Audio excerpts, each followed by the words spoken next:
അവശ്യസാധനങ്ങളുടെ വിലവർദ്ധനവിൽ സർക്കാർ ഇടപെടണമെന്നാവശ്യപ്പെട്ട് KHRAയുടെ ആഭിമുഖ്യത്തിൽ മലപ്പുറത്ത് കളക്ടറേറ്റ് മാർച്ച് നടത്തി.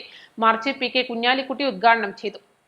ഓരോ സംരംഭകരും അനുഭവിക്കുന്ന പ്രയാസങ്ങൾ ശ്രദ്ധയിൽ കൊണ്ടുവരാൻ വേണ്ടിയാണ് ഈ ധർണ ഇവിടെ നടത്തുന്നത്. അപ്പോൾ എല്ലാവർക്കും അറിയാവുന്ന പോലെ പറയുന്ന വിഷയം ന്യായമാണ് എങ്കിൽ ശ്രദ്ധയിൽ കൊണ്ടുവന്ന് അത് പരിഹരിക്കാൻ വേണ്ട ശ്രമങ്ങൾ അധികാരികൾ നടത്തിയില്ല എങ്കിൽ ഈ പറയുന്ന സംരംഭങ്ങളൊന്നും മുന്നോട്ട് കൊണ്ടുപോകാൻ കഴിയില്ല.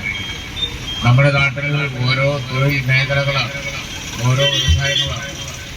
അതിന് അതിൻ്റെതായ പ്രയാസങ്ങളും പ്രശ്നങ്ങളും ഉണ്ട്. അതെന്തൊക്കെയാണ് എന്ന് അവരോട് ചർച്ച ചെയ്ത് പരിഹാരം ഉണ്ടാക്കി കൊടുക്കാൻ വേണ്ടി ഗവൺമെന്റും അതുപോലെ തന്നെ ബന്ധപ്പെട്ട അധികാരികളും തയ്യാറാവാത്തത് കൊണ്ടാണ്, അല്ലെങ്കിൽ അതിന് പോരായ്മ വരുന്നത് കൊണ്ടാണ് ഇത്തരത്തിലുള്ള സമര പരിപാടികൾ സംഘടിപ്പിക്കുന്നത്. കേരളത്തിന്റെ വികസനത്തിലും സമ്പദ് വ്യവസ്ഥയിലും കാര്യമായ പങ്കുവഹിക്കുന്ന ഹോട്ടൽ, റെസ്റ്റോറന്റ് അടക്കമുള്ള വ്യാപാര സ്ഥാപനങ്ങളെ അവഗണിച്ചു കൊണ്ടുപോകാൻ ഒരു സർക്കാരിനും കഴിയില്ലെന്നും ജീവിക്കാനായി ഒരു വ്യാപാരം തുടങ്ങിയ ഹോട്ടൽ ആൻഡ് റെസ്റ്റോറന്റുകാർക്ക് ന്യായമായ ആവശ്യങ്ങൾ പരിഹരിക്കാനും പരിഗണിക്കാനും സർക്കാർ തയ്യാറാവണമെന്നും രൂക്ഷമായ വിലക്കയറ്റം നിലനിൽക്കെ സർക്കാർ വിപണിയിൽ ഇടപെടണമെന്നും പ്രതിപക്ഷ ഉപനേതാവ് PK കുഞ്ഞാലിക്കുട്ടി പറഞ്ഞു. അശാസ്ത്രീയമായ നികുതി നിയമങ്ങൾക്കെതിരെയും പൊല്യൂഷൻ കൺട്രോൾ ബോർഡിന്റെ നിയമങ്ങൾ ലഘൂകരിക്കുക, ഉറവിട മാലിന്യ സംസ്കരണത്തിന് പൊതു സംവിധാനം ഏർപ്പെടുത്തുക, അനധികൃത ഭക്ഷണശാലകൾക്കെതിരെ നടപടികൾ സ്വീകരിക്കുക എന്നീ ആവശ്യങ്ങൾ ഉന്നയിച്ചാണ് കളക്ടറേറ്റ് മാർച്ച് നടത്തിയത്.